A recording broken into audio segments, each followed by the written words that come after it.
High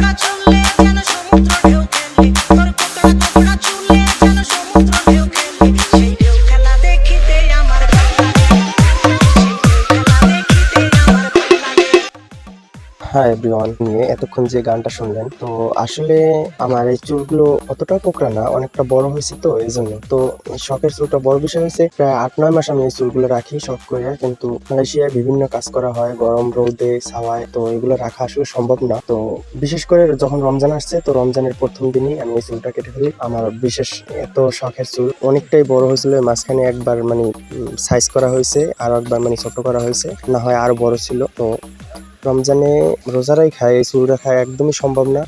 তারপরে আবার কাজ করতে হয়, এমনিতেই থাকা যায় না। এরপরে আবার মনে করেন যে রমজানে রোজারাই খায়, কাজ করব, এই চুল থাকবে, মাথায় হেলমেট পরতে হয়, হাতে গ্লোভস পরতে হয়, এগুলো আসলে সম্ভব না। তো এই জন্য সর্বশেষ আমার এই চুলগুলো কেটে ফেলাই।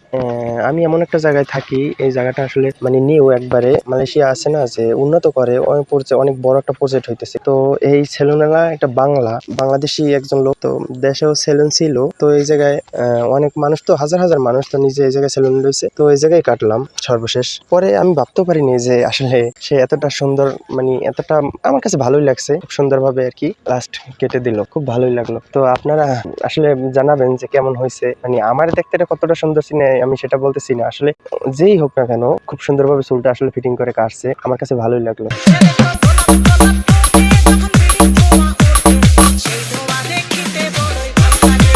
আর এই পেজটা আমার, আমি চাই আপনারা আমার সাপোর্ট করেন। আমি মালয়েশিয়াতেই আছি, আপনাদের সাপোর্ট পেলে হয়তো অনেক কিছু করতে পারবো, আপনাদের সাপোর্ট পেলে হয়তো আমি অনেক দূর আশা আছে, মানে এই পেজটা নিয়ে আগাতে পারবো।